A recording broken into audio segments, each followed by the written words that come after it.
Up, you guys? Thank you for tuning in. So today, I don't know who needs to hear this, but maybe it's somebody out there that needs to hear it.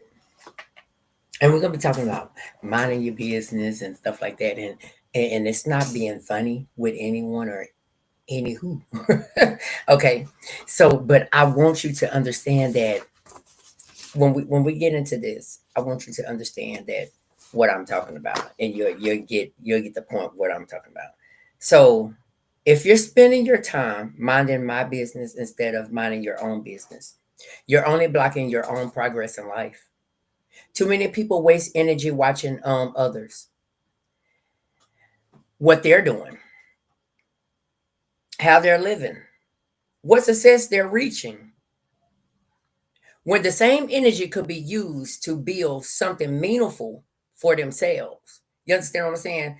So if I'm minding my business and somebody else is minding my business, who minding your business? You can't gain in life, or you can't just be your true self if you worried about somebody else's life. When you focus on someone else's life, you take your eyes off your own goals. It becomes easy to compare, criticize, or compete instead of create, grow, and improve. Truth is, God gives each of us our own path and purpose. You can't walk into your destiny while being distracted by somebody else's. Minding other people's business also keep you stuck mentally and spiritually. It bleeds jealousy, gossip, and negativity. But when you focus on your own journey, you start to see real progress in within you. You learn lessons, overcome challenges, and experience growth that brings peace and purpose. So today, if you find yourself watching others too much, take a step back. Take a step back. Redirect that attention inward. Your progress starts the moment you stop worrying about everyone else and start minding your own business. So I also know that things of this nature, like minding your business, it has to come from what?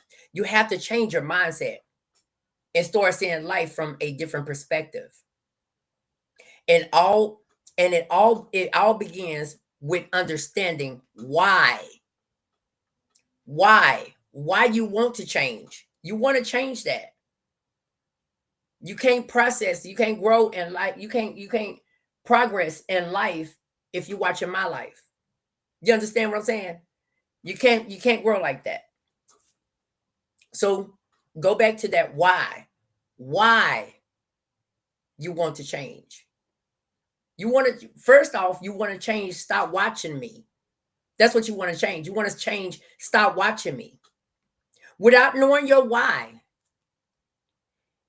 any change you try to make will only be temporary. I'm gonna say it to you one more time. It all begins with understanding why you want to change, why you want to change. Stop watching me. Without knowing your why, without knowing your why, only change your it only change you try the only change you try to make will only be temporarily. Your why gives you purpose to your growth.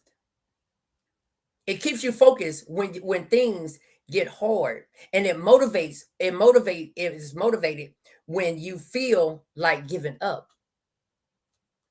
Changing your mindset means shifting the way you think about yourself, your circumstances, and your future. It's about letting go of negativity, thoughts, negative thoughts. You got to let go of negative thoughts, limiting beliefs that hold you back. Some things hold you back in life. When you start asking yourself why I want to change, you uncover the deeper reason behind your goals.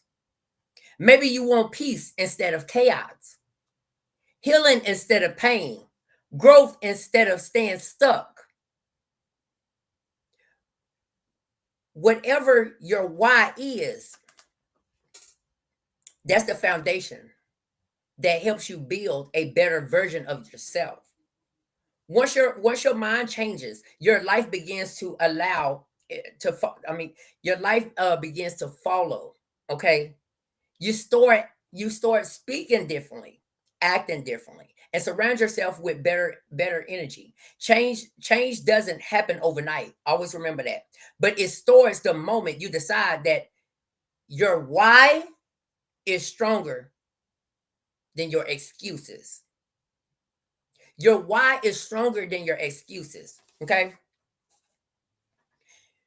So everything that people search and seek, and everything that you know, that answer you seek are already within you. So often people look otherwhere else for guidance through others, their opinions, social media, and outside validation. When the truth is, God already placed the wisdom you need inside your heart and mind. Listen, your heart and mind. You just have to slow down. Slow down. Silence the noise and listen. That's why it says in James 1:5, if any of you lack wisdom, you should ask God, who gives generously to all without finding fault, and it will be given to you. That's why it says that. So when you take the time to reflect and connect with yourself, I'm gonna say it one more time for the people in the back that didn't hear me. When you take time to reflect and connect with yourself, you begin to realize that your intentions, your spirit, and your experience carries the answers you're being searching for. Oh, I'm gonna say it to you one more time for the ones in the back. When you take the time to reflect and connect with yourself, you begin to realize that your intentions, your spirit, and your experience carries the answer you've been searching for. Life teaches you lessons, not to confuse you, but to guide you towards clarity. Sometimes the reason you can't find the answer is because you're looking outward instead of inward. You understand that? Trusting yourself takes courage. It means believing that you are capable of making the right choices. That God, that God's voice inside you will never lead you down the wrong path. The moment you stop doubting yourself, you start listening to your inner voice. Everything begins to align. Remember this. Before I get off of here, I want you to remember this. You don't always have to search for answers in the world. I'm going to say it to you one more time for the ones in the back. Remember, you don't always have to search for the answers in the world. Truth is, the truth has been within you all along, waiting for you to believe in it. That's your answer.